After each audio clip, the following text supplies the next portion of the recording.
Good morning, everybody. Happy Tuesday. We have an amazing show for everybody today. What do we have, Krystal? Indeed, we do. A lot of big news breaking this morning. So we have big news from the president calling on Congress to basically Bigfoot railroad workers, deny them their democratic say in what their working conditions should be, and calling on Congress to pass a deal and impose it upon them. So we'll break all of that down for you. We also have Elon Musk going to war with Apple. So that is very interesting. Yeah.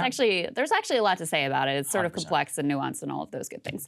BlockFi, another big crypto company going down, bankruptcy. Saagar has some personal stakes involved in this one. I'll share my losses with the world when we get to that. We're going to dig into the controversy surrounding Balenciaga. Kim Kardashian is involved. We also have the very latest out of Georgia, where voters are already headed to the polls. The runoff date is next week. That came up really quickly. And we also have the New York Times finally stepping up to defend Julian Assange, saying that press freedom is at risk if the Biden administration continues the prosecution of him. So we'll break that down for you as well. But before we get to any of that, live show. Live show. Put it up there on the screen. New York, Boston. We are coming next week. It's going to sneak up on all of us. Last chance, last couple of days to go ahead and buy tickets. The link is going to be down there in the description. We have a great show planned for all of you, and you are going to meet some of our new team members. So we will exclusively reveal it there. How about that? That's a little bit of a tease of some content on top of multimedia and just a fun environment. As you can all see, we're getting into the holiday season. It's going to be nice to be in New York. It's upon us. Shout out to Colvin for doing the decorations Shout for out us. to our man Colvin. He did a painstaking job here. I think he did a great job, especially of placing my dinosaur nutcrackers on That thing is adorable. Yeah, I do love I love it. I forgot about Shout him. out to Target. Shout out to Target. Okay, let's go on to Elon Musk. So some major news actually yesterday. They're setting up like a titanic showdown in tech and actually exposing some of the major and bigger issues kind of at play. Let's put this up there on the screen. Musk tweeting two separate and important things. Quote, Apple has mostly stopped advertising on Twitter. Do they hate free speech in America? Question. Second, Apple has threatened to withhold Twitter from its app store, but won't tell us why. I think that secondary one is probably a lot more important. Yeah, well, the first one is nonsense. I mean, anyone can stop advertising on Twitter at any time. And by the way, there are many companies that have chosen to do so because for good reason, given how chaotic this whole situation is. Let's go to the secondary part, though, which is why the App Store one actually sets up a big fight, especially given previous fights that they've had around Fortnite and major court cases involving the Department of Justice. Let's put this up there on the screen. Previously, it was taken with great notice just 7 days ago that the top Apple Store executive, Phil Schiller, actually had deleted his Twitter account, which was fueling speculation over really their dissatisfaction by Apple with the moves that Twitter is making and possibly even content moderation on the platform. Now, of course, the reason that all of us need to pay attention to that is it is not without precedent for Apple to remove an app, specifically a social media Twitter-type clone called Parler, from its App Store specifically because it said it violated its terms of service. So it matters on several different levels, which is that the App Store itself has long been a frustration with Silicon Valley entrepreneurs because it is a completely black hole process through which they publish their, quote, terms of service. Sometimes apps can take weeks or months in review. They can get rejected for issues that they don't even really know about in the actual HQ of the apps. They have to reform. And it's almost like us playing with the YouTube algorithm. Like, we don't know what it is. We know it matters. We know it matters a hell of a lot. And every once in a while, you're always tinkering around the edges. Sometimes you just get nuked for no reason, and nobody will ever tell you what's going on. That's basically that. It has massive monopoly power given the iPhone platform, and it extracts major rents from many of the apps that do business on there. They take approximately a 30% cut on any business or app that is pulling over $1 million. So Fortnite, the game, had already set up a major battle with Apple over that, but this has been over a decade and a half of simmering conflict in Silicon Valley that's now coming to fore with Twitter, and it exposes both the fakery, essentially, of, like, quote, security concerns and all of that when TikTok is literally on the App Store. It's just completely up to Tim Cook and his guys as to what goes on there and what's not. But it matters because of what, the 1 billion or so iPhones that are in circulation across the U.S. Yeah, well, Sorry, I mean, the world. Let's first say no one should necessarily take what Elon is saying at face value. Like, are they being threatened with removal? Who knows? Yeah, we don't know. But, I mean, as you pointed out, it's not without precedent. You also have the specter of the dude who runs the App Store deleting his Twitter account, so obviously unhappy with what's going on there. And I think that happened right after Trump was allowed back onto Twitter. So, I mean, you can read into that what you will. So it's certainly plausible that this is a reality that's happening behind the scenes.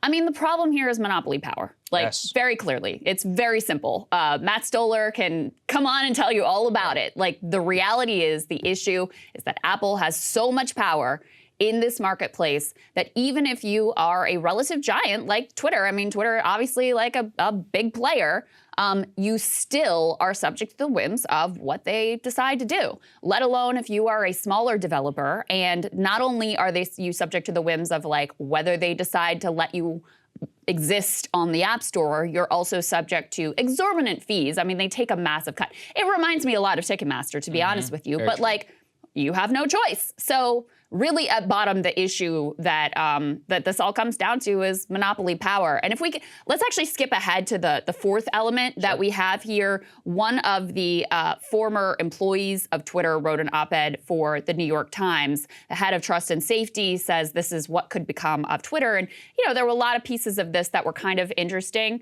But in particular, relevant for this conversation is he actually talks about the process that they were subjected to while he was there in order to maintain their presence on the App Store. He says, in my time at Twitter, representatives of the App Stores regularly raised concerns about content available on our platform. On one occasion, a member of an app review team contacted Twitter saying with consternation that he'd searched for hashtag boobs in the Twitter app and was presented with, well, exactly what you would expect. Another time, on the eve of a major feature release, a reviewer sent screenshots of several days old tweets containing an English language racial slur, asking Twitter representatives whether they should be permitted to appear on the service. Reviewers hint that app approval could be delayed, perhaps even withheld, if issues are not resolved to their satisfaction, although the standards for resolution are often implied. Even as they appear to be driven largely by manual checks and anecdotes, these review procedures have the power to derail company plans and trigger all hands-on-deck crises for weeks or months at a time. And he closes this entire op-ed by writing, as I departed the company, the calls from the app review teams had already begun. So even before the Musk era, you can see how they put them through the paces. Hey, this hashtag boob search, I don't like what's coming up. Hey, I found this racial slur on here. What are you all going to do about it? And he also makes it very clear that it's an incredibly opaque process. Yes. They're sort of hinting at what they want you to do in order to remedy the situation. It is ultimately driven by whatever the team and the man at the top decides they want to do. And so it shouldn't be surprising to anyone that now with Musk at the helm now, making a lot of chaotic decisions and sort of all over the place and with no real process of his own also, that they would be subject to this kind of scrutiny. This drives me crazy because it's like, who are you to decide what Twitter does on its platform with regard, okay, the quote racial slur. We don't know what the racial slur was, and that could mean anything to especially a bunch of people in Silicon Valley for what they claim. I could say Latino, and according to a certain subset of extremely online idiots, that would be a racial slur because I didn't say Latinx. So what does that mean? You don't get to decide what that is for the entire country, which effectively you are deciding for a vast majority of the population. The monopoly, they do. Right, and that's the issue, which is that they do. And so even, like on the boobs search, it's like, what?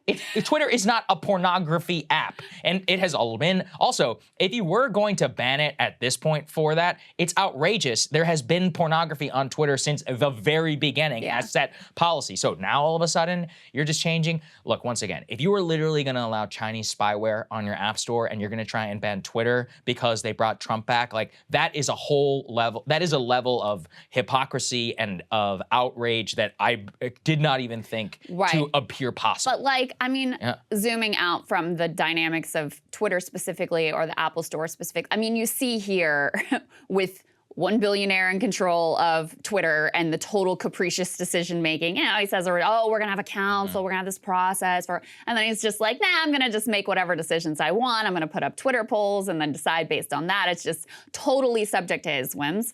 And it's the same thing with Apple. It's totally subject to their whims. And so it really reveals what a problem concentrations of power in the hands of a few, very capricious individuals, even if you like them, even if they are well-intentioned, even if they have the best interest of humanity at stake or whatever you want to believe, having that much power in any one individual's hands is really a disaster. And especially when you are talking about something like a platform that has become very important for news gathering, for free speech, as Elon puts it, the village public square. When you have that sort of critical infrastructure for democracy subject to the whims of one individual, it is a bad situation. And it really doesn't have anything to do with Elon Musk or Tim Cook. These concentrations of power are the problem. Absolutely. And that's the complicated story here, right? Apple has made some moves, which I applaud and which I love, whenever they refuse to cooperate with the FBI to crack the iPhone of the San Bernardino shooter. They were like, if we do that, you can crack every iPhone in America. We're not going to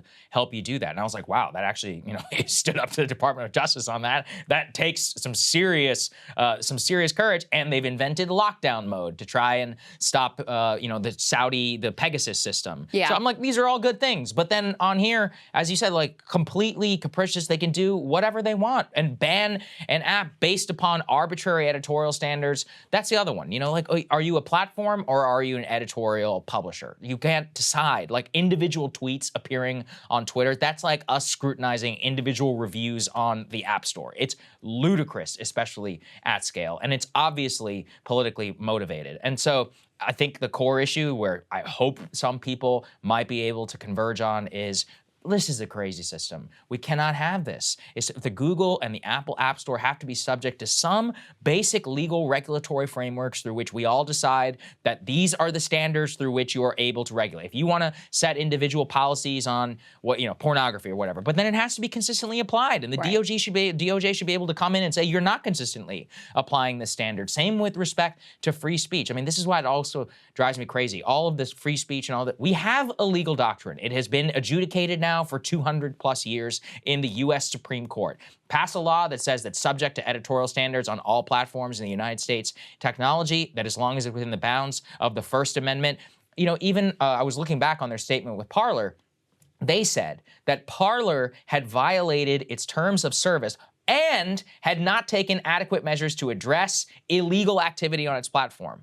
And Apple said that it preemptively wanted to address that because the DOJ and the FBI was not moving fast enough. Who appointed you? You are not the law enforcement agency of the United States of America. Also, the DOJ and the FBI can't, quote, move fast enough because we have courts and laws which give people rights and actual ability to stand up if they want to. Monopolists are going to monopolist. Yeah.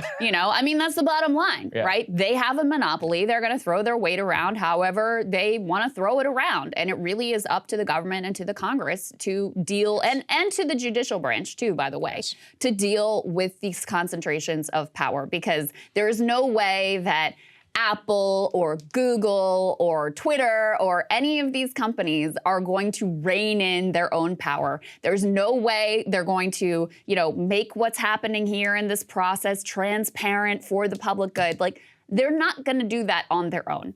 That's why you have representatives of the people elected to a body called Congress in order to check the power of out-of-control entities. And I guess my hope is, since Elon Musk has a lot of fans on the right, and since you already have, which we've covered here, a lot more concern about corporate power among Republicans, that perhaps this will be an aha moment of like, oh, these companies have to have their power checked because this is an untenable situation. Absolutely. Let's get to, though, you're not going to hear this perspective very much in the mainstream media. There has been now an ongoing real effort pushed by none other than Taylor Lorenz over at the Washington Post, but widespread in its want amongst, the so-called internet censors and their hall monitors at major mainstream media institutions, who have been trying and actively campaigning Apple to take, and Google, by the way, to take Twitter off of the App Store. Let's put this up there on the screen, and it really broke a couple of days ago with a quote from a so-called expert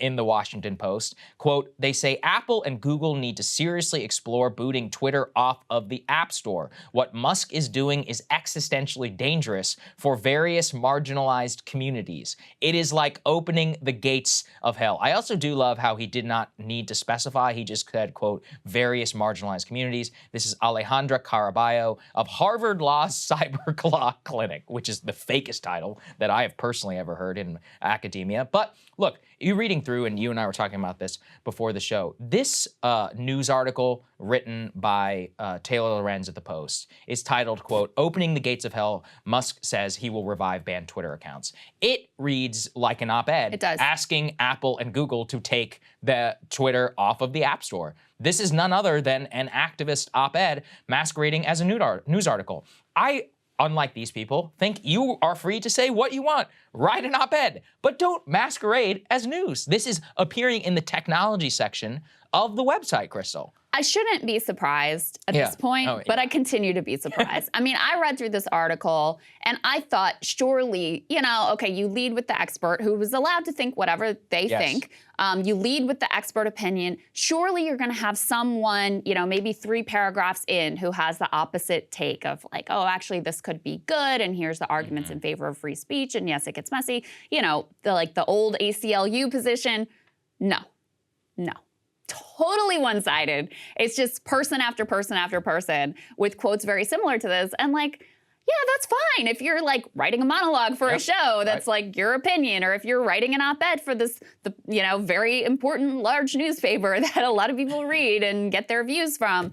I find it astonishing, not that she would write this piece, but I continue to find it shocking that the Washington Post allows this. Just blatant, one-sided opinion masquerading as neutral journalism is, I will never stop being sort of like stunned by that. And that really is my issue with her. Like, again, you can have whatever opinions you want. You can say whatever you want. But to masquerade as this is like neutral journalism, just the facts, it's gross. Yeah, it is gross. And, you know, I want to bring it back to, actually, it's funny. Anybody who's ever tried to buy anything, you know, in store, like if you want to buy, I use a lot of Audible credits, right, to listen to audiobooks. You can't buy new credits in the Audible app. Why? Because they don't want to pay the tithe to the App Store. They make you buy it elsewhere and then buy with credits. Why do you think that whole system exists? It's literally to get around the App Store's tithing. Well, and the only reason they're able to do it is because Amazon, which owns Audible, is its own monopoly. So we have no choice. They're like, all right, well, we'll go through their process and deal with their thing. The only reason they're able to push back and do it their way is because they're also gigantic monopoly. So it's like to even see that Bezos' own paper is advocating for a system of which he actively has to circumvent for his own business is just so particularly juicy. You referenced that op-ed, if we could put it back up there on the screen, because the Yoel Roth op-ed is important because Yoel previously was a Democratic operative before he was the head of trust and safety at Twitter. And really, the opening of the App Store conversation, while revealing to us from an analytical point of view, it is now being seen really as kind of an opening campaign. Like this was a preview to the executives at Apple and to really the activists, which is why they're seizing on it, because they're like, oh, this is a major opening. We can actually pressure Apple to just kick them off, which literally would be an existential threat. There's a book called Super Pumped, which I read. It was called like The Battle for Uber. And one of the most interesting points within the book is the battle between Uber and Apple.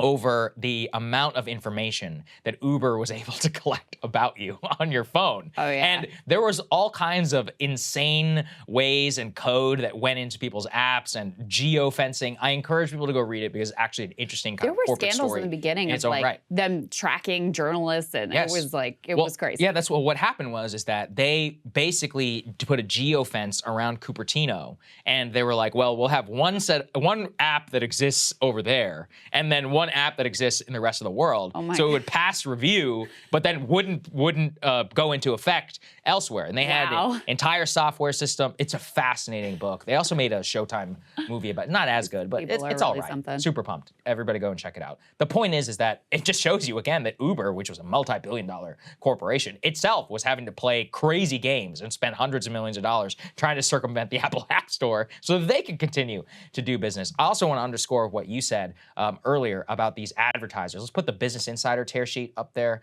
on the screen, please. And it shows you that 50 of Twitter's top 100 advertisers so far have pulled out of the platform since Musk took over.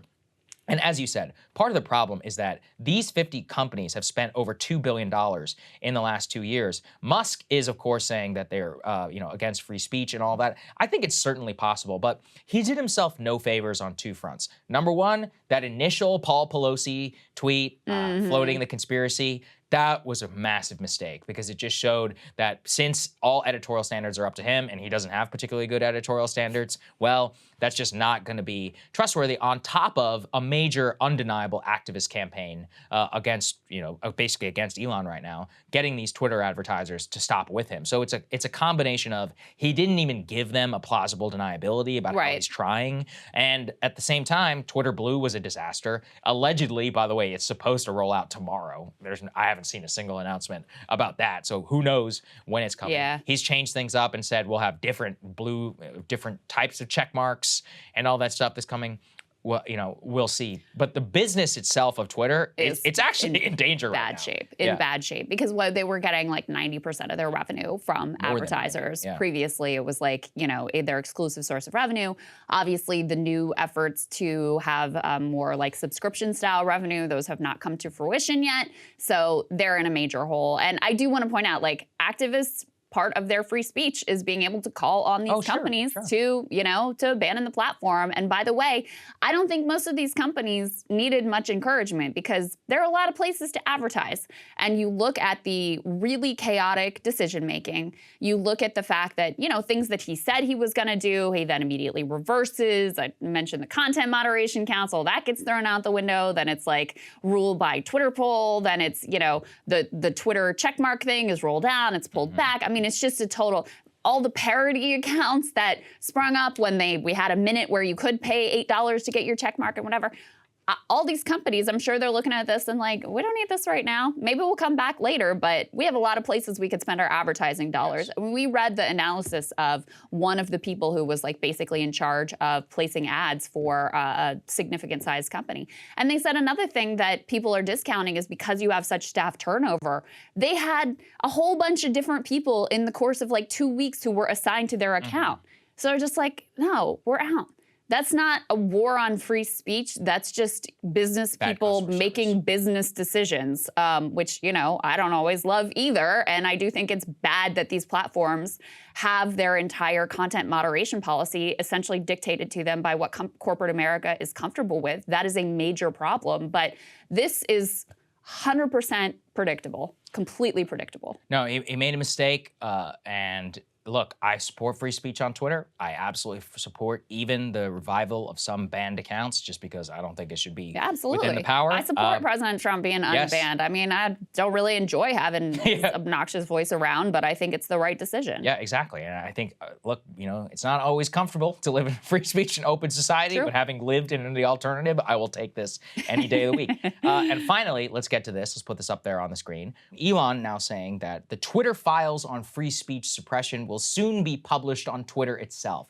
The public deserves to know what really happened. Kind of an ominous tweet there, Krystal. We have no idea what it actually means or what it will entail. Here are a couple of things I'm looking for, which is the actual released unredacted correspondence around banning the Hunter Biden laptop story. That would Number be very two, interesting. proof if shadow banning actually did exist. I think we can all confidently say it did, although I still would like to see proof in the pudding. Well, Elon has said he wants to do shadow banning, so. So I'm like, well, do you have existing code? So does that exist or not? Because I would really like to see that. So shadow banning, the exact procedures through which, maybe specific accounts that were done, and then all of the fake processes, because we know that there were published terms of service of which they did not abide by in terms of what accounts got banned and whatnot. So I want to know the back and forth around ones perhaps that they did protect, internal correspondence. My old friend Vijaya Gade, I'd like to see a lot of her emails and the internal policies and things that they set. And then, I think that level of transparency is important. Secondary, and perhaps most important, is what Alex Berenson showed us, which is what he was able to obtain White House communications with Twitter over trying to get his account banned on platforms. So anything government, FBI related, all the way going back to President Obama and that time. And then actually, this is an under-noticed one. Remember with the Snowden revelations about backdoors that big tech companies had or not, any NSA-related activity with Twitter, backdoors, the extent and the cooperation that they have. Some things I'd be looking for. That's the part that I'm most interested in. I mean, the individual decisions that were made under the previous regime, well, that regime is gone. So how interesting is that really at this point? By the way, Elon should be opening up his own books going forward. Like, that is actually more important at this point since he is now in charge of how he's making this decision, what algorithms are being deployed. He has talked about what he wants to do is basically shadow ban instead of outright ban accounts and language. So important to get that transparency going forward. We'll see if that happens. But yeah, the most interesting part would be what were the government contacts with Twitter like? We had that reporting from Ken Klippenstein about, government working directly with tech companies, opening up back doors for communications, all of those sorts of things. So that's the piece that would definitely be most interesting here. Yeah, so look, we'll see. We're waiting. There's a lot of things that could happen on that front. All right, let's get to a fun story. Is it, Saagar? Involves me personally. Is it? Well, I get to say it here, so it's not totally a loss on my side. Let's go ahead and put this up there on the screen. Cryptocurrency lender BlockFi has now filed for bankruptcy, the latest casualty in the crypto turmoil after FTX's collapse. Now, full disclosure, and I will get to the exact dollar amount, I had a sizable sum on BlockFi, of which I had long been a customer of theirs, and so this actually personally hurts. What BlockFi is, like, where did they fit in the ecosystem? What did they actually do? It was, okay, so at its core, it was a trading platform, but the core innovation that the major players, BlockFi, Gemini, and a few others had is their ability to pay very high interest on crypto assets. So the idea would be, and this is what some of us fell for, was that you could take an asset which is fully convertible to US dollars, like GUSD, Gemini US dollar coin, pegged 1-to-1. You could buy that. They would take your dollars and effectively loan it out as leverage for trading on its platform. Yeah. Meantime, you had a token which was fully convertible, and they were paying you interest on that. So you put your money in. Yeah. They go and they use your actual dollars to loan out. So if I wanted to make leveraged bets on their platform, I could do so. And I could take loans based on the value of my assets. Me, as a customer, why was I taking advantage of it? Well, the best way to think of it is essentially like a mega high interest banking account. As in, you show me a place in 2021 which is paying 9% interest on dollars. So that's what I was taking advantage of. Some of us didn't pull it out at the right moment. And it turns out that, well, FDIC exists for a reason, guys. Learn from my pain. It's basically like having money in the bank in like the 1920s, during the crash of 29. Right. When they're like, your money's not in the bank anymore. You're like, wait, what do you mean? Where is it? Yeah, so anyway, we invented a lot of capital controls on banks and regulations after the fact. This is essentially one of the reasons they were able to pay such high interest rates is because they had such leverage and large bets being placed on the platform. It wasn't as egregious as FTX, but it was essentially financial instrumentation that was being developed at a more sophisticated level for crypto as the asset prices went up. Well, and partly, and we'll get to this, they got in trouble with the SEC for not sort of acknowledging that these accounts and this money was basically securities. Yes. And so they had to pay, they had a massive settlement, $100 million, with the SEC over failing to fully disclose and register these accounts as securities, which was what they really were. Correct. And so let's go ahead and put this up there on the screen, the Wall Street Journal piece, which is what they point to. This shows you as well the $30 million that you referenced. They still owe to the SEC. To owe to the SEC. What they point to actually in the Journal collapse is that this is all still linked to FTX. So there were two things existentially a problem for BlockFi. Number one was the overall downturn in crypto because, and this shows you really the fakery, which is they were using the asset price of the crypto highly volatile asset and then borrowing dollars based upon that. So, but then you essentially get margin called when you have assets that are, going to diminish in price by 300% or whatever over a period of 1 year. That was already a major blow to the company. But really what put them over the edge was FTX, because they had a huge stake actually in FTX and many of the tokens that, again, there were things being borrowed against the value of those tokens, which go to zero overnight. So this is FTX contagion. I mean, this was a multi-billion-dollar company. It had a lot of assets. It has 10 creditors, which it owes $1.2 billion to. So no, I'm very, very. Saagar's not one of those. I not will in the not top be 10. one of those. I wish I was in the top 10. I would not be one of those folks. But I do want to point out, and you found this article. Let's put this Mother Jones piece up on the screen, because this is important.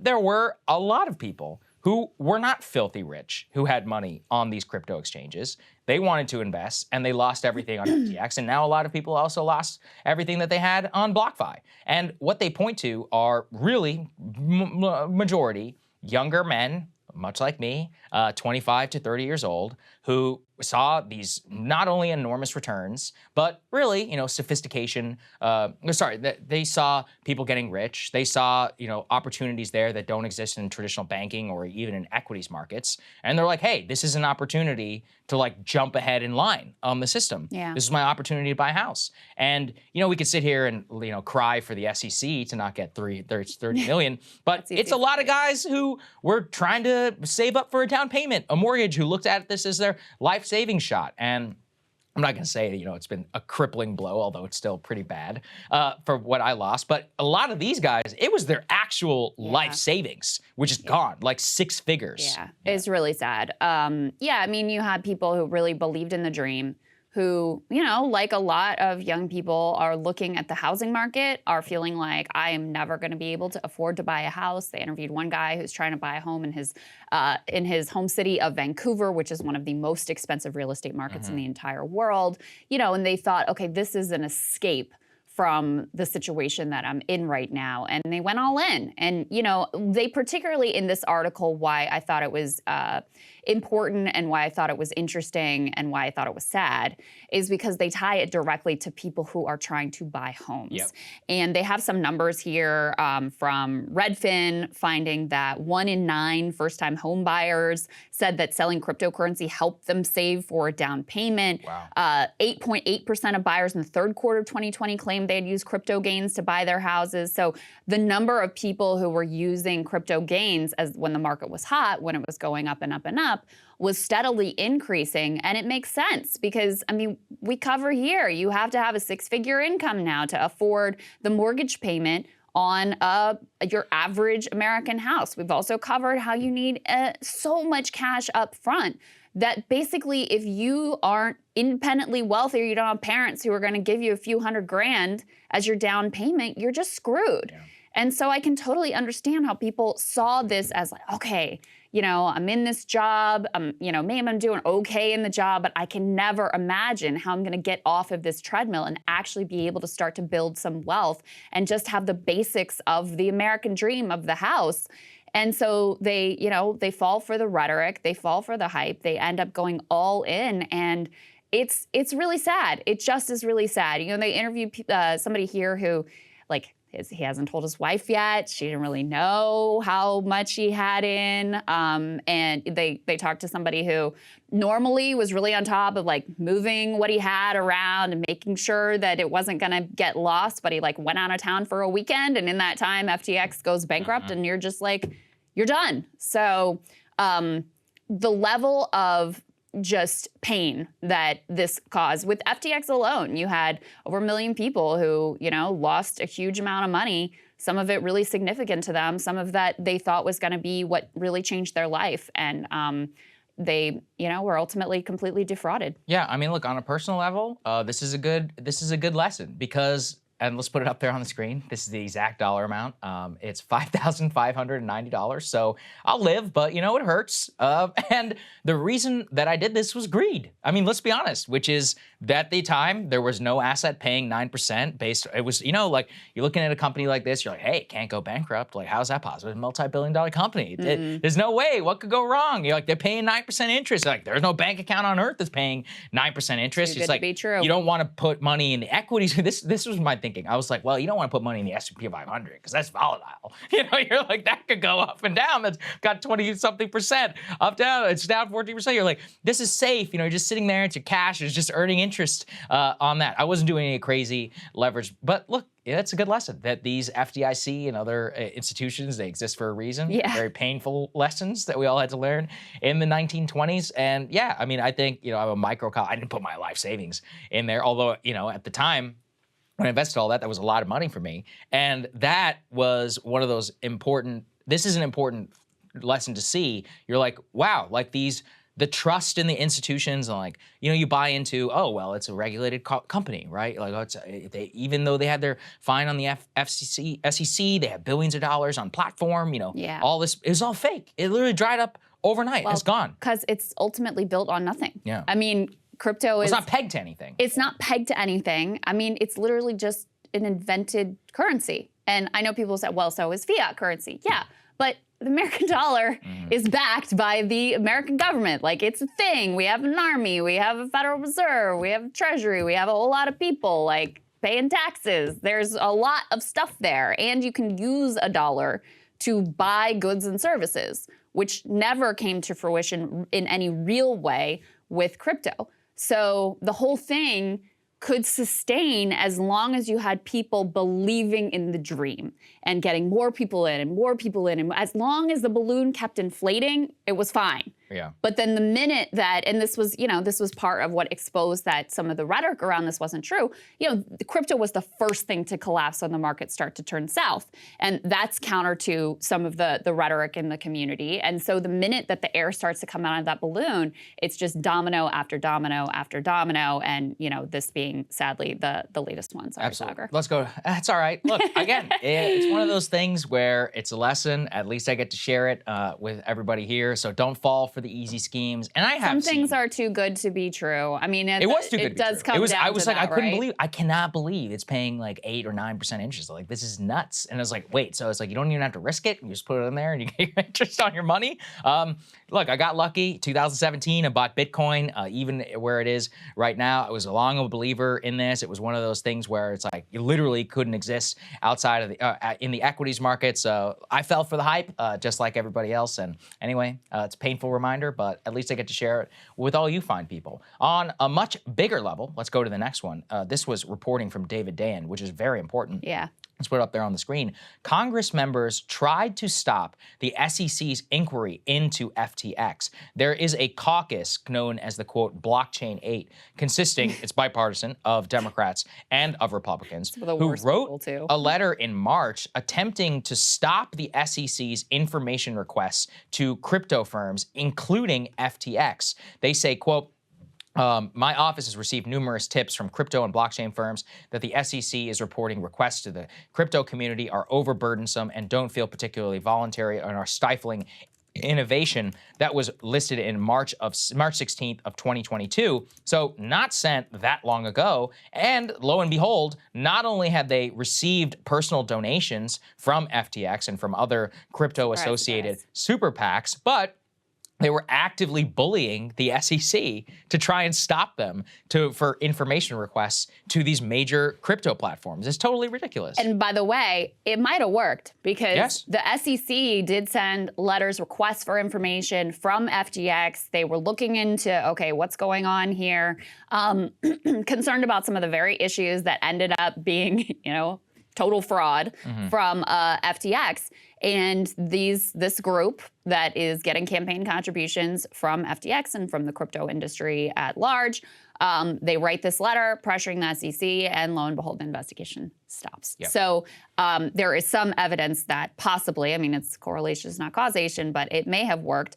Dayen goes on to, and by the way, what a phenomenal reporter this guy is, by the way. If you don't support the American Prospect, they really do tremendous work that nobody else is doing. But He writes, the unorthodox letter is analogous to the 1987 Keating 5 scandal. At that time, 5 senators, including a young Arizona Republican named John McCain, pressured the Federal Home Loan Bank Board into shutting down an investigation into Lincoln Savings and Loan, and his chair, Charles Keating Jr. Keating, was a donor to all 5 senators, giving $1.3 million over the years. That turned into a gigantic scandal when that bank collapsed ultimately. So some echoes there of the exact same type of congressional pressure put on regulators to stop their scrutiny into FTX.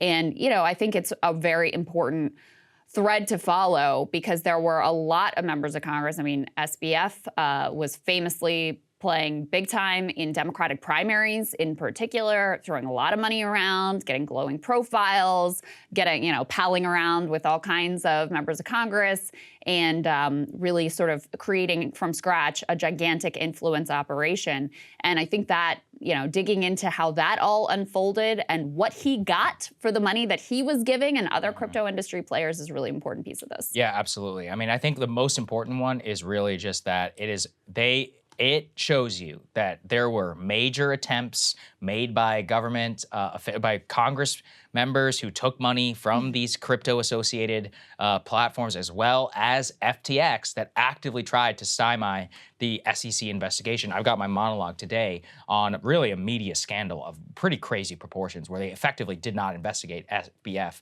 because they liked his money and prestige and didn't want to lose access. I'll be going into that deeply. But I think this reveals a lot, about our economy right now and about really some of the promises that were made and just the corruption at the governmental level, which is outrageous. Yeah, I mean, the business press really lent a lot of these organizations credibility they did not deserve. Right. They did not apply the scrutiny. They did not have the skepticism that they should have had in these instances. And so, what you end up with is people like we were telling you about before who lost everything, who, didn't have a lot to lose and lost it all, who thought this was going to be their ticket to like the middle class, like just basic stability, be able to build a little bit of wealth of their own.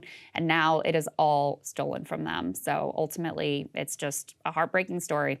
Absolutely. All right. Okay, let's get to Balenciaga. You guys, I don't know if you've been following this online, but this is really, really something. So, of course, luxury fashion house, storied, renowned fashion house, Balenciaga. Let's go ahead and put this up on the screen. Under fire over what they describe here in the New York Post as creepy ads, I would say disgusting, disturbing ads of kids with bondage outfits. We are not going to put these photos up on the screen, but I will describe them to you. Young children, I'm talking maybe 4 years old, standing and positioned in somewhat suggestive positions, holding these teddy bears that are wearing BDSM gear. In some of the pictures, there's also other like chain choker looking things in the pictures. And it is incredibly disturbing. And you're just looking at it, you're like, how in the hell did this get greenlit by anyone, let alone actually go forward and become a major ad campaign and get released to the public with no one going, what the hell are you thinking about here? So there's been huge fallout from this, obviously, because Balenciaga is associated with all sorts of celebrities, including in particular Kim Kardashian. They'd already dropped Kanye, so I guess he doesn't have to say anything about it, but they were still associated with Kim Kardashian. She just put out a statement. She says, I've been quiet for the past few days, not because I haven't been disgusted and outraged by the recent Balenciaga campaigns, but because I wanted an opportunity to speak to their team to understand for myself how this could have happened, question we all have. As a mother of 4, I've been shaken by the disturbing images. The safety of children must be held with the highest regard, and any attempts to normalize child abuse of any kind should have no place in our society, period. I appreciate Balenciaga's removal of the campaigns and their apology. And speaking with them, I believe they understand the seriousness of the issue and will take the necessary measures for this to never happen again. As for my future with Balenciaga, I'm currently reevaluating my relationship with the brand, basing it off their willingness to accept accountability for something that should have never happened to begin with, and the actions I am expecting to see them take to protect children. So she's taking a little bit of a wait and see attitude here ultimately. People after this disturbing, really terrible ad campaign came to light with these kids and the bondage bears and whatever the hell was going on there. People also found another ad campaign where on a desk were strewn some papers that looked just sort of like casually laid out. And some of the papers, if you look closely, are to involve a landmark legal case, which is with regard to child pornography. So people looked at that too and are like, what the hell is going on at Balenciaga? Now they apologized, they put out their own statement. They also, by the way, which I think is, I don't know, they're suing one of the companies that produced the ad. I think that in particular had the like child porn legal document situation. They say, we'd like to address the controversy surrounding our ad campaigns. We strongly condemn child abuse. It was never our intent to include it in our narrative. The 2 separate ad campaigns in question reflect a series of grievous errors for which Balenciaga takes responsibility. The first campaign, they say, the one with the kids and the BDSM bears. They say it was a wrong choice by Balenciaga combined with our failure in assessing and validating images. The responsibility for this lies with Balenciaga alone. And then with the other one regarding the legal papers, they tried to shift blame to the ad company and say, listen, we take full accountability for a lack of oversight and control. They should have not had those documents in the background, but they didn't really know what was going on. And then they go through, we're conducting investigations, closely revising our organization, collective ways of working, reinforcing the structures around our creative processes and validation steps, and we're laying the groundwork with organizations who specialize in child protection and aims at ending child abuse and exploitation. So, yeah. There you go. I don't even really know what to make of this. I mean, clearly there's a sick person who is involved, and maybe multiple sick people who, I mean, here's something I believe. I don't believe for a second that those papers just ended up on the desk in the photo by accident. I just don't believe it. So weird. They claim that it came from a TV set, and I'm like, you randomly grabbed it from a TV set, child real porn, court legal case documents. involving child porn.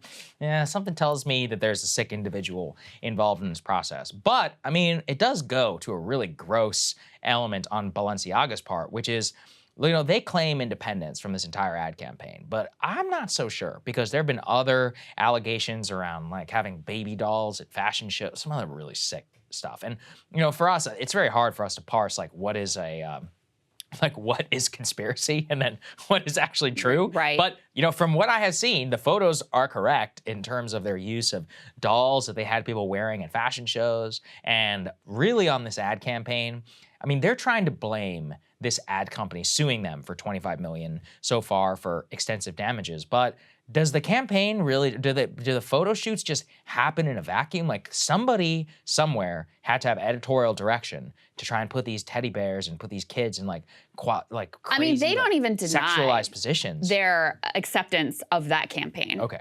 They say this was a wrong choice by Balenciaga. So that's the thing I keep coming back to. Right. Is think of this? all of the people that were involved in this. Right.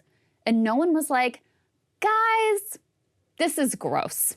Maybe let's come up with a different concept that doesn't involve kids hanging out with, you know, teddy bears with BDSM gear and like choker collars on the table. I mean, I want to know what the parents were thinking. I want to know what the photographer was thinking. I want to know what the people who came up with the campaign was thinking. I want to know what Balenciaga was thinking that this was okay to go forward with.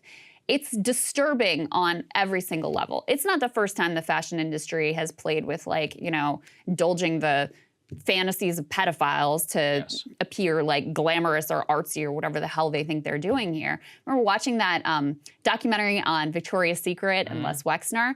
They had a fashion show that the whole theme was like children's bedtime stories, and it was weird. But at least, I mean, they had grown-ups who were wearing like kids' clothes and carrying around like lollipops. And I'm just like, what were you thinking about with this? So I don't know what to say about this. I just can't understand how every single person who was involved in this, how no one raised their hand and said, you know what, guys, let's kill this. This is not right. This is not good. Yeah, I think what is really crazy too is that there are 2 separate ad campaigns, and one, as you said, clearly was directed by Balenciaga. I also have no reason, I think, at this point to not think that they thought it was going to be good, because apparently part of their whole ad campaign is about forcing consumers to grapple with the meaning of, quote, taste. So they're constantly trying to push the boundary. Be edgy, provocative, artsy, right? whatever. And so you can see it in a pretentious, like, fashion way, but I think, you know, involving children, like, that's sick and deranged. So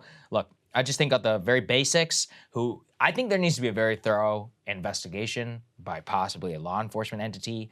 I really think there's a sick person who is involved with those papers. Like, there is something going on. You don't just happen to place those papers there. Like, that is it could be one, it could be some others who clearly are getting their rocks off, like even thinking about it and trying to put it out in the public sphere, possibly trying to normalize it. And then at the executive level, I mean, look, I don't know exactly what's happening here, but at a basic child exploitation, like, you know, they very much could be, they could go after them for even putting kids in a situation like that. Like, they shouldn't, even the models themselves, like, should not be exposed to the sickness. So I don't have anything to say except for it's sick, and I hope that I think Kim's statement's kind of weak, too. Oh, I mean, she's clearly trying to sound the right notes here. I'm very concerned, and this is disturbing. I don't understand how this could have happened. But at the end, she's like, yeah, I'm staying with him, basically. And you know, we're evaluating our relationship. What is the point of being a billionaire if you can't say screw you to people who play footsie with pedophilia? Yeah. What is the point? I mean, to go back to our previous segment about crypto, I mean, she was one of the ones who was like,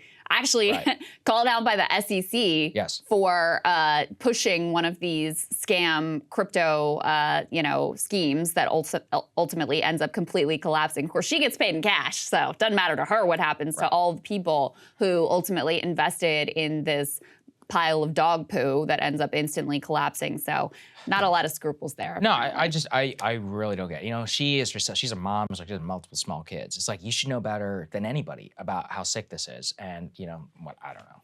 I really don't know what to say.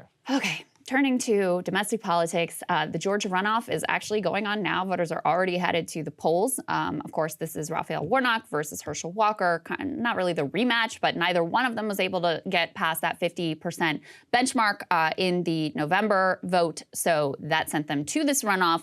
Final day of which of in-person voting will be next week on Tuesday. So we're exactly 1 week out from knowing the results, maybe, depending on how fast they count the ballots, of who will be the next senator from the state of Georgia. Of course, Democrats don't need this seat to have control of the Senate, but the stakes are still very significant because the next election cycle in 2024, Democrats have a very difficult map to defend, including Joe Manchin is up in West Virginia. That's going to be a tough one. John Tester is up as well. Both of those are going to be very hard seats to defend, so it matters a lot whether they are able to win the seat and have a little bit of margin for error going into the next election cycle. Okay, so that's the backstory. We do have a little bit of polling. Let's put this up on the screen. This is from the Atlanta Journal-Constitution.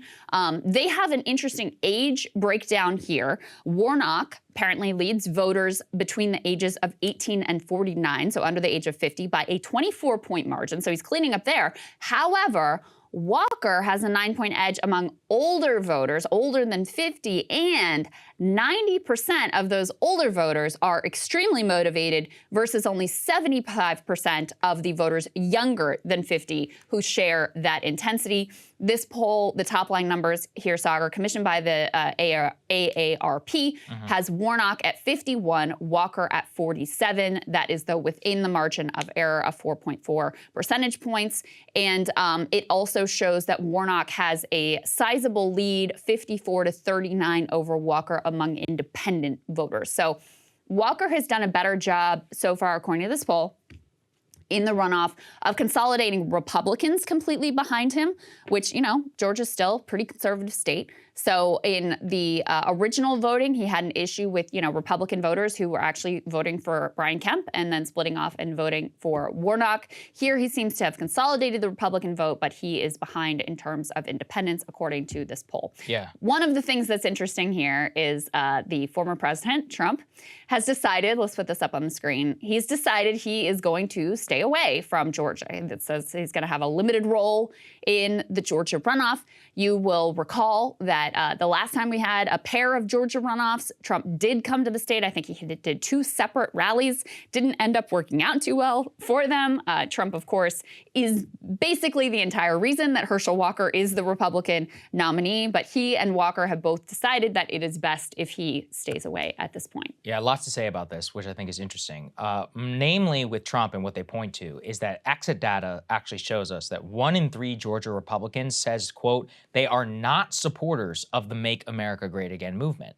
And that those people voted over 90% for Brian Kemp, but split pretty evenly for Herschel Walker. Right. So clearly, MAGA and Trump, the imprimatur of the Stop the Steal and just like general craziness, not sitting well with a lot of more traditional type Republicans who had no problem voting for Brian Kemp, no problem voting for Brad Raffensperger. But with Walker, they were like, no, this is just a bridge too far. And, you know, not just beyond the polls, on the actual money side, Krystal, Walker is getting outspent almost 10 to 1. I mean, Warnock has got some like $30 or $40 million that he spent on the race so far. And I'm almost getting the sense that the Republicans have effectively given up on this race. Like, you don't see major Republicans traveling down to Georgia in the same way. They went ahead and they held the Senate elections, even though some people said, oh, well, maybe we should wait to see if Herschel Walker wins. Like, he's clearly, you know, like they have it, they clearly are not believing here in Washington, from the NRSC, Rick Scott, and others, that this is a winnable race in any way. Which, honestly, I mean, look, it's still a close race. Like, it came into a runoff. It's definitely a close came race. within 1 point. You know, he didn't win more than 50% of the vote. Now you have that third-party candidate who's no longer on the ballot in an actual up and down. So it's not outside the realm of possibility. But I think the Republicans see the national tides and after the midterms and are so deflated, on top of Trump himself not wanting to attach himself to Walker, that at this point, like, they look at it almost as a lost cause, which is kind of crazy when you consider it's a Georgia runoff race. I mean, it could also be that they know that if Walker does win, like, there's a possibility you're going to have some problems there. And so they already lost the road. Senate, so they're like, well, why would we want Yeah, this? I mean, listen, I don't think they've totally given up on it. They would obviously rather win this race than lose this race. Right. But to your point about the money spent, let's go to the fourth element here. We've got Dems outspending Republicans on the air so far by the tune of $37.4 million to $20.2 million. This also, though, just tracks with the way spending went in the midterms overall, where Trump sucks up so much of the money and so much of the pie and is very stingy about it, does not spend on even the candidates like Herschel Walker that are there because of him.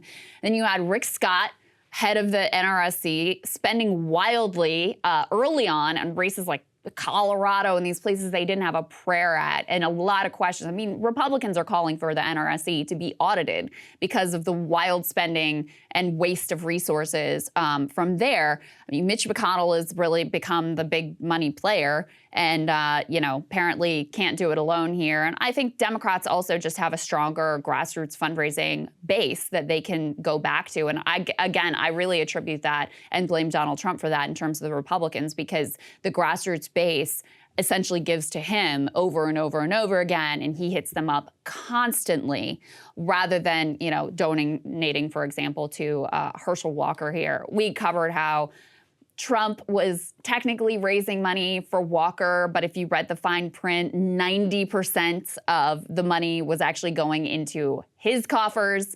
There are a bunch of other Republicans who employed the same exact tactic. So anyway, that's how things are looking. We do have some early vote numbers that we can bring you. Grain of salt, who knows what this means ultimately, but it's from our friend Daniel Shanian. He says, at this early point, 6% of the people who have already voted in the Georgia runoff had not voted in November. So you have a sizable chunk of people who are voting now who actually didn't show up at the polls in November. Who are those people? Well, 69% of them are under the age of 29. A plurality is black, 42%, though he says that might be driven by which counties actually have early voting. So this would be, a positive sign for Democrats. Again, one you should take with a grain of salt. He also yesterday put out an update on that, and more people had voted. Still, you had about 6% of the total who did not vote in November, who were just showing up for this runoff. And it continues to be the fact that these new voters who did not vote in the midterms are overwhelmingly young. And we gave you the numbers before from the poll of how well Raphael Warnock is doing with younger voters, so it would be a positive indication for him. Yeah, I do think it is really crazy that we are, a week or so out from this. It doesn't feel like it for a lot of the people in the national press, but I do want to underscore something that we covered right after the midterms. There's a huge difference between a 51-49 Senate and a 50-50. Oh, yeah. Committee power, your ability, you don't need the vice president for tie-breaking votes. There's all for a nomination perspective, it actually lowers the power of Joe Manchin. You could lose him on a single vote and still win big one. So 51-49 is a very, very different environment for the entire Biden administration in its latter 2 years than a 50-50 Senate, one that we've really been living with right now. It sounds like it's on a lower level, but it could explode out on, especially judicial nominees, right? Yeah, that's EPA, an important one. the Federal Reserve. I'm thinking of three major ones, all that were impacted by a 50-50 Senate, where somebody was not confirmed, where they almost certainly would have been in a 51-49 environment because of just one defection. Being able to lose Joe Manchin is really important because, oftentimes he does not go along with the rest of the caucus. It expands what you're able to do. And as I said before, could really make the difference in the next election cycle when Democrats have a very tough map to defend. We do have another piece of Trump-related Republican news that we wanted to bring you. Let's go and put this up on the screen. The MyPillow CEO, Mike Lindell, is apparently running to chair the RNC. He announced on Monday he is running to chair the RNC. He's running against Ronna McDaniel. He says, I am 100% running for chair against Ronna McDaniel. He said that to Steve Bannon. He says, I'm all in. And one of the things that one of the big donors said to me is, Mike, everybody wants you to be head of the RNC. Some of them just don't know it yet. Of course, I'm sure you guys know who this man is, but he was, one of the craziest individuals with regards to Stop the Steal. He was one of the ones that was like sneaking into the Oval Office to plant all kinds of insane ideas and conspiracies in the head of the president, the now former president. Of course, the former president is himself responsible for who he allows into that circle and what conspiracies he decides to believe. But anyway, Lindell running for RNC chair. Yeah, Lindell really is almost like a court jester, like an unbelievable figure. Yeah. Willing to say, and look, I've actually met Mike Lindell, and he's a shockingly nice guy, which is, honestly, it makes it sad because he has a deep and slavish devotion to Trump. And it's clear, he basically lost his mind on the whole January 6th thing. Not beyond that, he was one of those who was presenting, military takeover plans with the overstock CEO to Trump, constantly calling him, if you ask him about election fraud, he's the type to float the whole bamboo ballots in Arizona. There's no high IQ mail-in ballot stuff going on with Mike Lindell. He's like, no, the Venezuelan dominions hacked the servers, and if he himself is open to legal scrutiny now based upon a lot of things. He's up there with Sidney Powell in terms of the most deranged fools to be made of during this entire process, and he's never backed down from the very beginning. Trump absolutely loves him for it. I wonder what Trump is going to do in this situation because he can't snub Mike Lindell. Lindell has stood there and was one of his most loyal backers throughout this entire process, and all that Trump really values in the first place. So now what? Because he also tacitly has supported Ronna McDaniel, who he forced to drop Romney McDaniel because he didn't like that she had Romney in her name. He literally asked her to start going by Ronna McDaniel. She also has been slavishly devoted to Trump and has basically done whatever he wanted from the beginning. So I don't know. It's going to be interesting to see how Trump handles this in the first place. Yeah, if I had to guess, I'd say he just stays out. I'll be silent. Right? It's sort of telling that Ronna McDaniel, who is, she's really made the RNC in Trump's image. They're very closely intertwined, in particular, on a fundraising front, and has really carried water for Trump every step of the way, has been a defender of him, very sort of, she's been very loyal to him as well. But she hasn't gone to the full level of stop the steal crazy that Trump would, loves in the Mike Lindell. Absolutely. So even just by not going the full way, she's sort of like suspect in the eyes of some. Lindell says he, at least as per yesterday, that he hadn't talked to Trump about it. So yeah, I guess as Trump is just going to stay quiet, but you never know with that dude. Yeah. You never know what he's going to do. Absolutely right. All right, we have a bit of good news, overdue good news, which is that the New York Times, along with a number of other European news outlets, is calling on the Biden administration to drop their prosecution of Julian Assange, specifically with regards to the espionage charges against him for the act of journalism, of publishing. Let's go ahead and put this up on the screen. This is a New York Times tweet. They say the New York Times and 4 European news outlets called on the U.S. government to drop its charges against Julian Assange for obtaining and publishing classified diplomatic and military secrets. They warned his indictment, quote, sets a dangerous precedent. The open letter, which was signed by The Times, The Guardian, Le Monde, Der Spiegel, and El País, said the prosecution of Mr. Assange under the Espionage Act threatens to undermine the First Amendment and the freedom of the press. Here's a direct quote. They say, obtaining and disclosing sensitive information when necessary in the public interest is a core part of the daily work of journalists. Something we've been saying here for a long time. If that work is criminalized, our public discourse and our democracies are made significantly weaker. Now, Julian Assange, as you guys probably know, has been fighting extradition from the UK. Looks very much now like he is going to be extradited to the US to face charges here that include both these Espionage Act charges and also the original charge. They kept it relatively narrow, alleging that he helped in the hacking of these documents, helped Chelsea Manning in the hacking of these documents, which also Assange denies. And also, one thing that Glenn always points out, the level of assistance that was given here is common in terms of what the jobs that journalists also perform. The New York Times does not go so far as to call on the Justice Department under the Biden administration to drop those charges as well. They're focused on the Espionage Act piece. And they close by saying there is no precedent in the United States for prosecuting a publisher of information as opposed to a spy or government official who leaks secrets under the Espionage Act. The Trump administration's decision to bring such charges against Mr. Assange raised novel and profound questions about the meaning of the First Amendment. Right. The real question is Biden going to continue or not? So far, him and Merrick Garland, the DOJ, have continued silent that extradition. And John Kirby, spokesman for the National Security Council, was asked about it yesterday. Let's take a listen. What is your assessment, or what is the National Security Council's assessment of the harm that was done by the WikiLeaks leak in 2012? And that would inform any decision by the Justice Department. I think, if you go back and look at how the administration responded in 2012, and of course, President Biden was then vice president at the time, we would maintain that what we said at the time, what was said at the time, that those leaks, those revelations in the public sphere were damaging to U.S. national security. You can see they're still sticking to the line.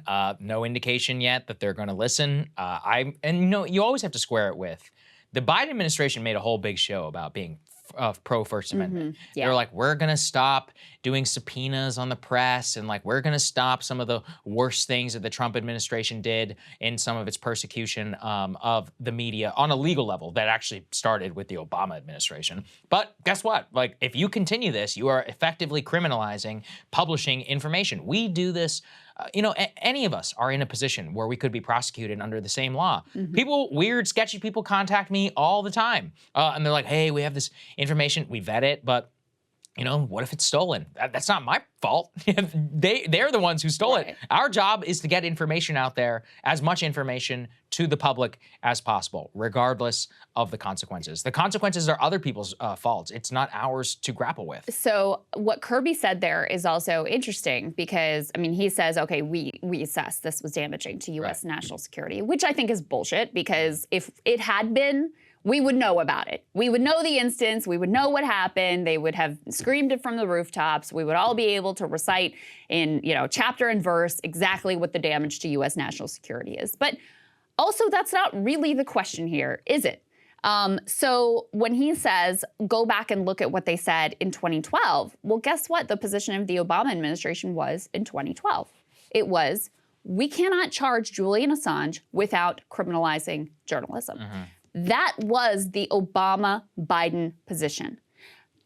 The Trump Justice Department ends up charging Assange initially with this bullshit hacking charge. Then they expand it to the espionage, which is the most dangerous part of this whole thing, which is why the New York Times and these other European outlets belatedly are making this call. But I give them credit for doing it because other news outlets have been claim, oh, democracy dies in darkness, but they have nothing to say about this. Okay, but the real question is this Espionage Act? Is this a legitimate charge? And back in the Obama-Biden administration, they said no. Trump administration charges him with this. So all we are asking, all the New York Times is asking, is 4 other European outlets, all they are asking is to go back to the Obama-Biden position of 2012.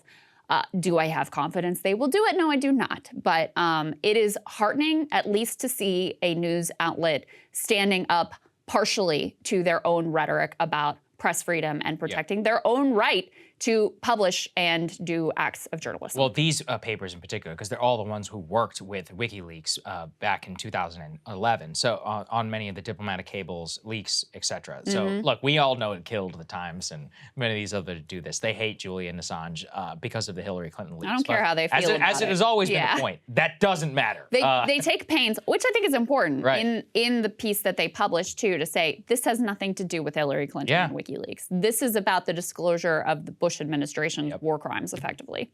All right.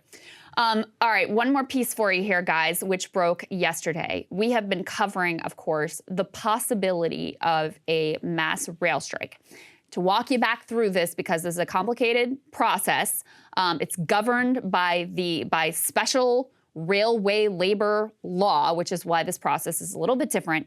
You had something like 12 unions that represent railroad workers. They were looking at striking because during the pandemic, even before the pandemic, they have just been getting completely screwed. These rail bosses cut a bunch of the workforce. They shifted all the workload onto these workers. They were getting no time off. They couldn't go to doctor's appointments. Some of them were dying on the job. I mean, just horrific, horrific circumstance. So they draw a line and say, we have to do something about it. So the first thing that happens is Biden appoints a presidential board to review, what the proposals are and come up with a deal. That initial deal, terrible. Gave nothing to the workers in terms of the legitimate standard of living concerns that they have about, just the inability to take any time off whatsoever, even when they're sick. Okay, so they say no to that.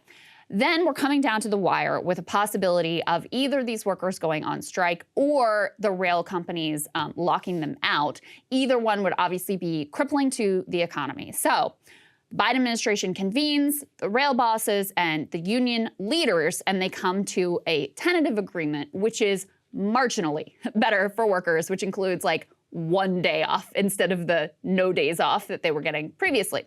Okay, so the next step in the process is, guess what? The rank and file workers, they get a vote on this through their unions. Some of the smaller unions said, okay, well, we guess this is better than nothing, we take it. And the largest worker union, their members, majority of them said, no, this isn't sufficient. This is still ignoring the legitimate concerns and needs that we have. So this puts another ticking clock in place, which was set to expire in early December. So what is the Biden administration going to do? They have a couple of options. One is to let it play out. One is to let workers using their leverage. They were going to have, all of the unions are standing in solidarity together, put leverage on the bosses, try to strike a deal.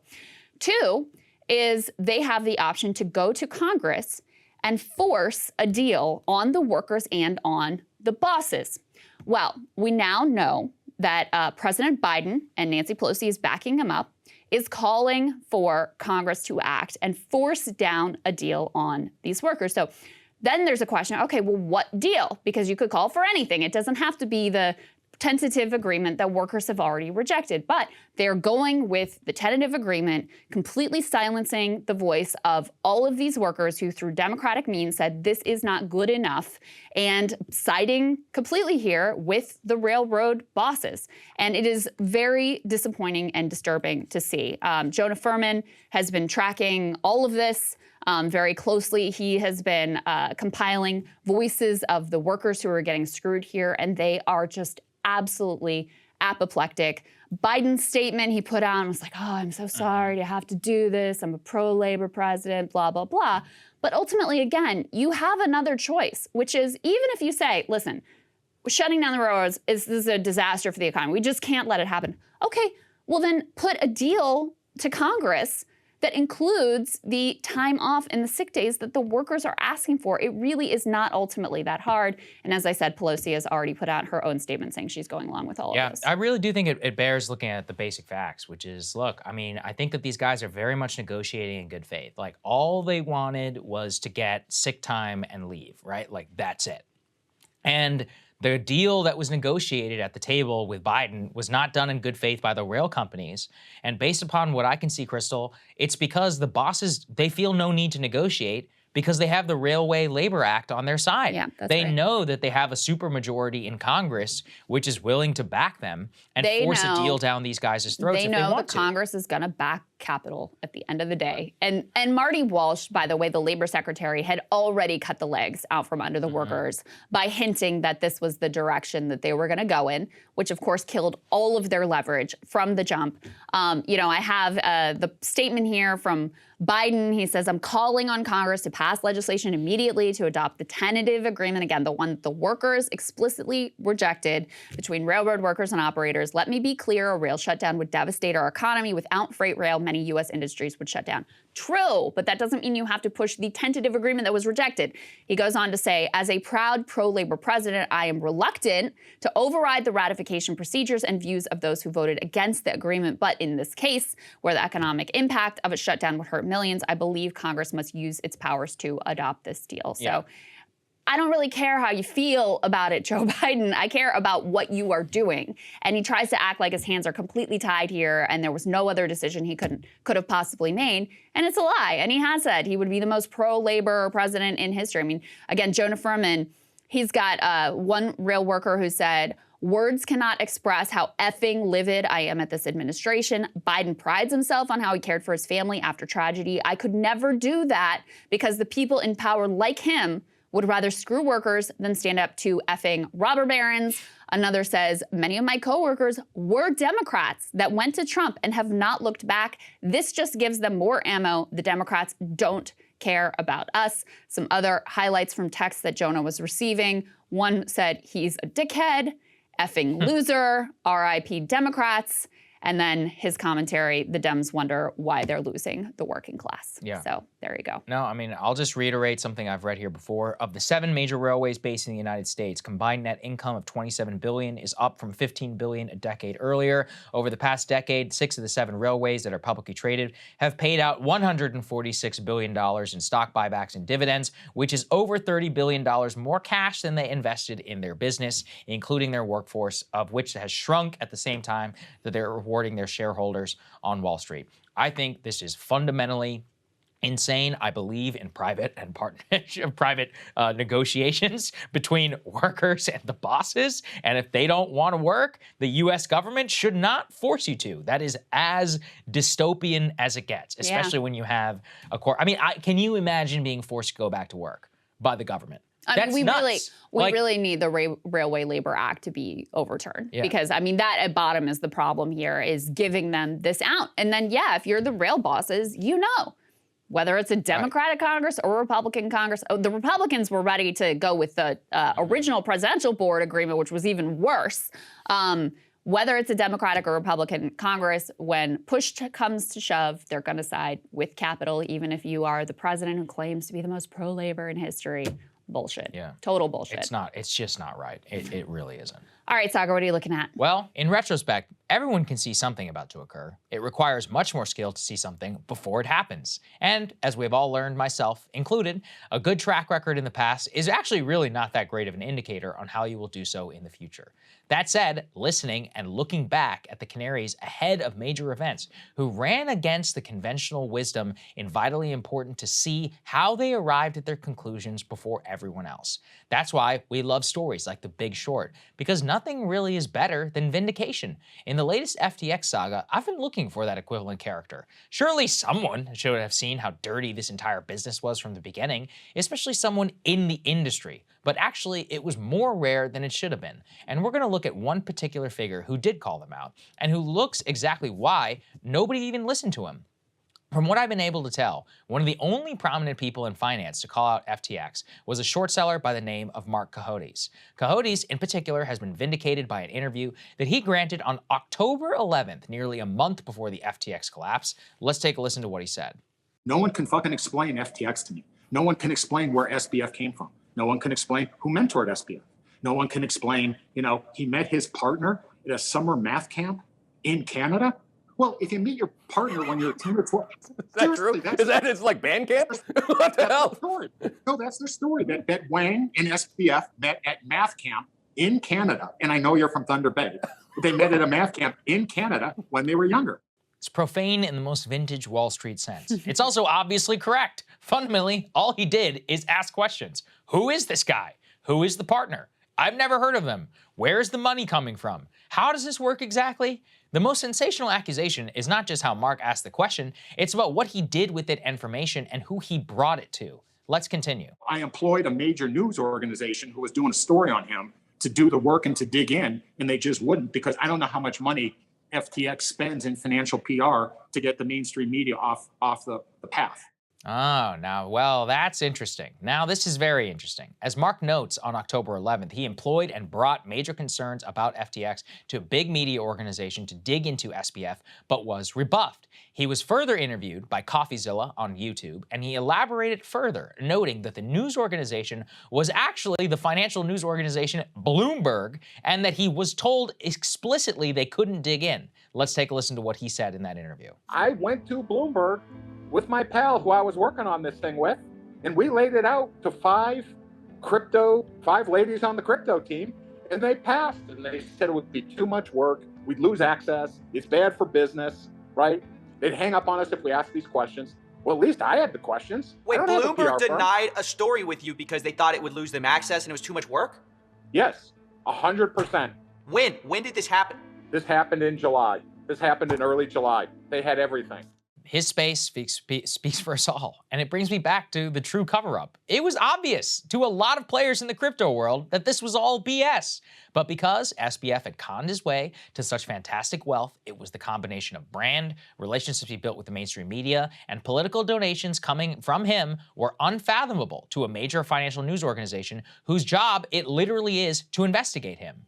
Consider what Bloomberg News journalists told Mark, that it was too much work, that they would hang up on them, that it was bad for business. Imagine seriously saying it's bad for business when your entire news organization is literally funded by a multi-billionaire who sells Bloomberg terminals to trade on.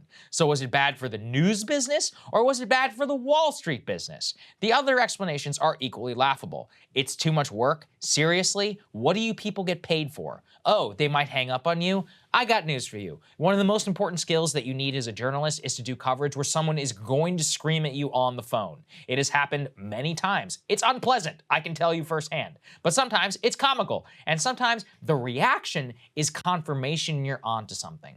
More important is Mark's allegation that he brought this story to Bloomberg in July. Bloomberg has not denied this, and it really ties back to a previous monologue I did with how much SBF gave the media everything it wanted. Not only did he donate to their preferred party heavily, he literally employed many of them. The totality of his funding of the media is astonishing, including $5 million to ProPublica, $4 million to The Intercept, millions to Vox Media, the new startup Semaphore, and the Law and Justice Journalism Project. This was a good story. He was a young multi-billionaire. He wants to give all of his money away. It's the same magazine covers he graced that featured Elizabeth Holmes in the same breathless excitement. SBF, as I said previously, he was actually much smarter than Elizabeth Holmes. He not only gave him a good story, he actually cultivated and paid them in a much more direct way. all while the questions were obviously out there. Who are you? How are you making this money? The failure of journalism here is titanic. And at least with Theranos, it was John Carreyrou at the Wall Street Journal who took down Holmes. With Enron, there were fantastic journalists who were tipped off by short sellers who were raising tough questions for the corporation in the months ahead of the collapse. Enough so they could write and direct a great book and documentary about it pretty soon after it happened. Here, we have a failure of skepticism at the highest level of even basic investigation despite clear and obvious tips. It's a powerful lesson that if you have enough money, you can be a literal con man and get away with it.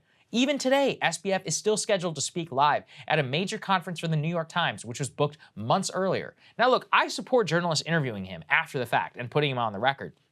What I don't support is the obvious notion he was booked before he was exposed to be some sort of so-called crypto fraud. In reality, what people should have taken notice of is that he was a fraud from the very beginning. And that's really my takeaway from this entire thing, Krystal, which is that this guy brought this, I mean, it's very open and they haven't denied it. He's like, look, I had concerns. He's a short seller. He had made, obviously a reason to do so, had compiled like a whole bunch of research, and Bloomberg and everybody else just didn't, they basically told him it would be bad for, imagine that. I mean, that's totally crazy. Am I wrong in remembering that it was a Bloomberg podcast that SBF went on where he was like, yeah, I'm in the business of Ponzi scheme. Well, yeah, that's true. Right? I mean, he, like, putting this dude aside, who gets a lot of credit and they should have listened to him, according to SBF himself, he was quite under questioning. He basically acknowledged, yeah, it's basically a Ponzi scheme. I mean, they asked him, Joe Weisenthal asked him, hey, I guess sounds Joe, to like, his credit, was sounds like you're in the business of running a Ponzi scheme. And he's basically like, in so many words, I mean, puts a lot of more jargon into it or whatever, he's basically in so many words like, yes, I am. And, SBF is the perfect emblem of this because, he funded all these institutions. He wore this mantle of his philanthropy and what a great guy he was. Some of the verticals that he funded at these news outlets were about pandemic preparedness and some of his pet causes that he was investing all this money in. So he gets this complete halo around him. But I have a lot of questions about the total lack of scrutiny of crypto as a whole, as an entire industry. I mean, this is some of the most brazen and most outright fraud. But there were a lot of these guys that, rug pulls, all this stuff was endemic to the industry, and even asking basic questions about, like, what is this? And is this a smart place for you to be, you average consumer, to be putting your money in? I saw precious little of that. So business journalists decided it was better to keep their access, that it was better to keep this thing going, to treat it like it was a real industry and to cover it with very little skepticism versus what they should have done in the interest of the public to keep people from losing everything. Yeah, I think it's just so obvious, and yet to have his basically allegation completely unknown, really it's only become viral online, for a discussion. Actual journalists have not investigated Mark's allegations here at all. So I still have a lot more questions. What are you taking a look at, Krystal? Well, guys, is America suffering an epidemic of loneliness? That's the question raised by some new data showing that increasingly, in ways that were accelerated by the pandemic, Americans are choosing to spend more and more of their time alone. So here is that data. It was laid out by economist Bryce Ward in a new Washington Post op-ed. Basically, if you're looking at this chart, up until 2014, the amount of time Americans 15 and older spent with friends was more or less stable. Then a dramatic shift happens that you can see here. The amount of time with friends and companions plummets, while the amount of time spent completely alone skyrockets. Now, it's important to emphasize this trend clearly predates the pandemic. In fact, the amount of time with friends fell further in the 5 years building up to the pandemic than it actually did during the pandemic. Now, this trend is also pretty consistent across all demographic groups, among the old, the young, the rich, the poor, the remote worker, and the in-person worker. Increasingly, Americans are choosing to spend more and more time alone. And as with so many things, the pandemic just poured gasoline on a trend that was already well underway. A raft of recent reporting provides texture to what all of this alone time looks like for different age cohorts and demographic groups, as reporters and researchers have tried to understand a new epidemic of teen mental health crises. They've taken a close look at how teenagers have shifted from in-person socializing to online socializing. And take a look at these two charts. This is from The Conversation. information. The one on top you see there, it shows what % of teens say they meet up with their friends almost every day. This chart starts in 1970 and goes through 2017. Now, at first, on the left side, the numbers slowly decline across the graph before falling off a cliff somewhere around 2010. The chart on the bottom shows why it matters, because at the same time that teens are seeing their friends less, they are also increasingly describing themselves as lonely. In 2017, almost 40% of high school seniors agreed with the statement, quote, "A lot of times I feel lonely." So, while teens are undoubtedly socializing in a different way than previous generations, it's also clear that the online social interactions are not filling the need that real-life social interactions once did. Let me show you one more graph that is really disturbing. This is a chart showing a dramatic spike in emergency room visits for self-harm among kids and among adolescents. Now, this trend starts in 2009 and continues unbroken since then. Now, I don't want to oversimplify. Loneliness is just one of a number of factors that might be contributing to a breakdown in teen mental health. But we know human beings are social creatures. We don't do well when we are completely isolated. We've also talked some here about a crisis facing men and boys. Part of that crisis appears to be a loneliness crisis. The New York Times just wrote up some of the data here showing that men are in what they describe as a friend session. Since 1990, the number of men who say they have no friends at all have seen a 5-fold increase, up to 15%. Meanwhile, fewer than half of men say they are actually satisfied with the number of friendships that they do have. Could this be part of the reason for men dropping out of the workforce, suffering from addiction, dying deaths of despair? Are elders also increasingly writing out their golden years solo? More than a third of households headed by someone over the age of 50 has a single occupant. That means almost 26 million Americans 50 or older are living alone. That compares to 15 million back in 2000, a dramatic increase there. Now, the reasons for this, again, it's complex. Changing norms around marriage, childbearing, all of that contributes. But it also matches up with the overall trend of Americans of all walks of life spending more and more time alone, and reporting being lonelier and lonelier. Now listen, some people, they might be wired for solitude, might be perfectly happy living alone, being alone, but as we have spent more and more time alone, more and more of us are reporting those feelings of loneliness. And there is all kinds of research about how loneliness is bad for your health, causes you to age, can lead to mental health issues, can fuel societal ills. Loneliness is one of the core factors in the societal rot that we cover here regularly, from things like addiction to despair to violence and to radicalization. So what is to blame for our drift towards loneliness? Now, the smartphone, surely one part of it. In Ward's Washington Post op-ed that we started with, he points out that 2014 was actually the year smartphone penetration crossed 50%. Was also the year that we started detaching from our friends more and more and more. Now, there is nothing about this particular technology that should cause us to abandon other important parts of our lives in order to worship it. But as per usual, just follow the money. There are fortunes to be made in keeping us glued to the screen. After all, spending time with our friends or the proverbial touching grass, it's not really profitable for anyone. Endlessly scrolling is. It's profitable for the companies selling us crap through targeted ads, and it's profitable for the companies selling the targeted ads to those companies selling the crap, and for the companies analyzing where we are, what we search for, what we click on, and every other little bit of data that they can possibly scoop up to monetize. The end result is we are both the consumer to market to and the product to be sold. And the longer they can keep our attention, the more profitable we ultimately are. On a deeper level, too, we're better consumers when we are lonely and sad. Attempting to fill our emotional needs with consumer goods is the American way after all. So what is the answer here? It requires nothing less than a government-regulated shift in the entire tech ecosystem to keep our attention from being plundered and sold off to the highest bidder. A national shift to reprioritize civic life, community, and fulfillment over profits. And while we wait this revolution, well, maybe just try to spend a little extra time with your family and friends over the holidays. They might need it, and you might need it too.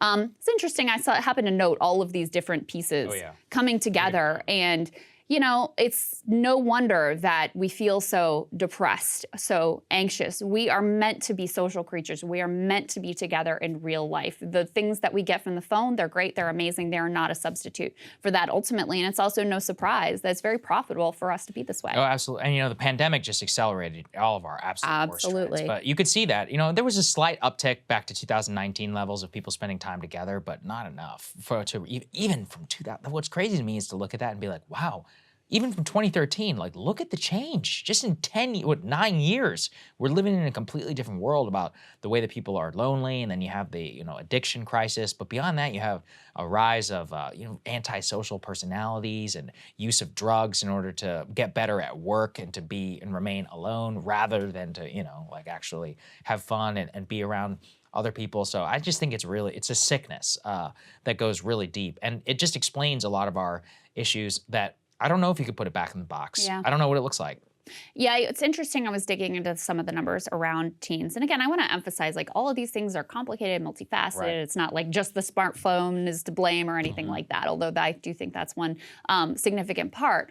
They find with some teens, the ones who are naturally like very extroverted, very social, being on social media actually leads them to having more in-person interactions. But they're the minority. And then for the rest of the teens, it leads to a tremendous decrease in their amount of social activity. So it also creates a sort of like inequality of socialization. And then, it's not a shock that you see these rates of teen self-harm and depression and all kinds of issues ultimately going up. So as with so many things, the pandemic really accelerated, really revealed what was going on, but it's a deep one. We got to adjust some things or we're going to continue seeing these trends in this direction. Yeah, I think that's right. All right, we addressed the long-standing issue that I know many of you wanted, FIFA. We recorded a segment there yesterday just to explain everything that happened about why our full show was blocked, how they declared war on us and got some of our stuff pulled down, which we addressed. So let's get into it. Well, we had a little bit of holiday unpleasantness, and it was all because of FIFA, Krystal. So while we were traveling, it turns out that our last show that we had on Tuesday was fully blocked by FIFA.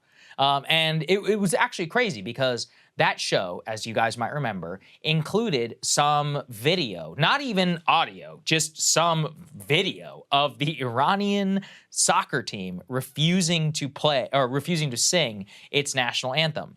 It was less than 10 seconds. It was clearly within the guidelines of fair use. For people who don't know what that is, it basically means that news organizations are allowed to use copyrighted material as long as we're not just like, watch this, and it's the full context of the clip. As long as it has news value. Which of course it did. An overtly political moment. Yes. We played, it's called voiceover. So you can see it visually, but you don't actually hear it, and we're talking over it. So it's not even the full audio and video.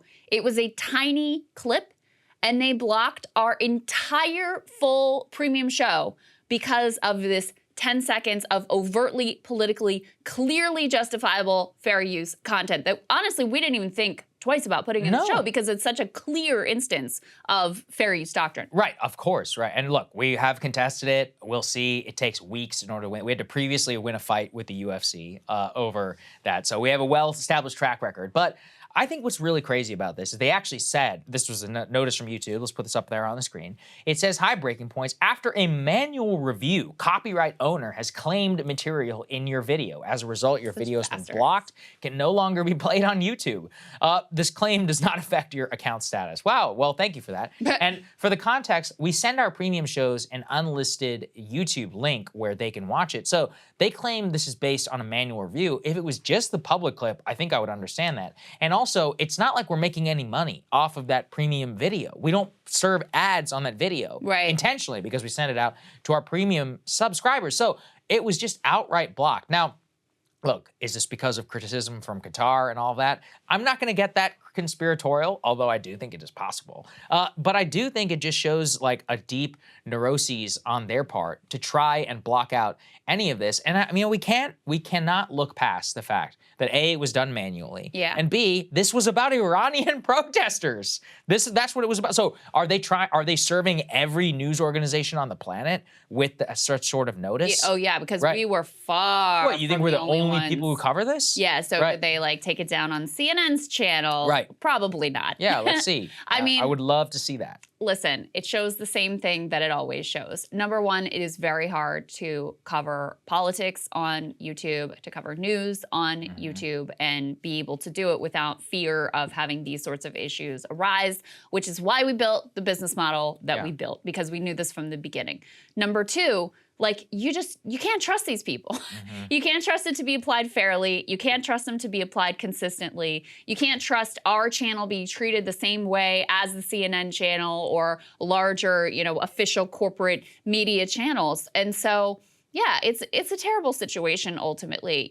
We figured out, like, we sent out the premium show on Vimeo instead as our workaround so that we could still provide the product that we promised to you all who are paying subscribers.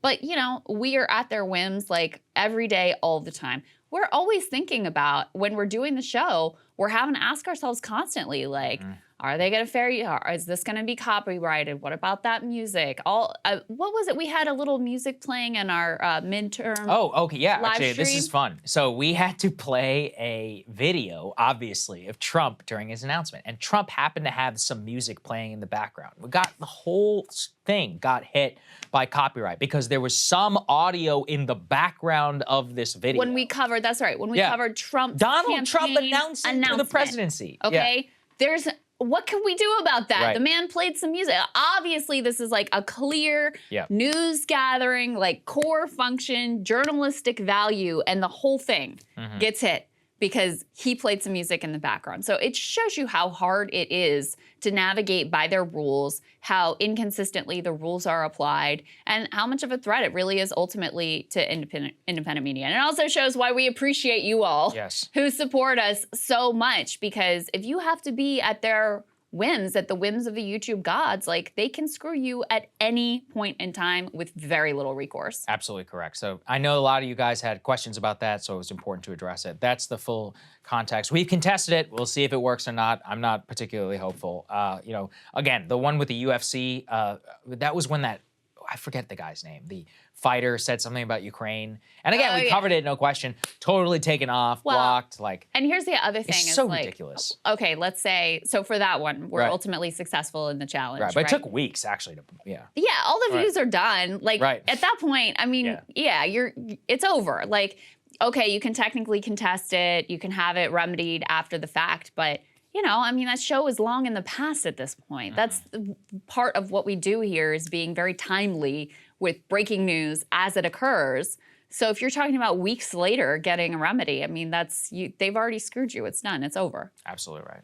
Thank you guys so much for watching. We really appreciate it. We appreciate your support. Shout out to the premiums, who we literally exist because of the situation with FIFA, and we don't have to rely on YouTube, ad revenue, and all of that. We think about you guys every day, and we appreciate you all so much. Also, live show, don't forget, December 6th, December 7th, we're coming next week. Tickets are all down in the description link of this video. And we have full show programming back this week. It's awesome to be back at the desk. We got our beautiful holiday set. Shout out to our crew. Otherwise, we'll see you all on Thursday.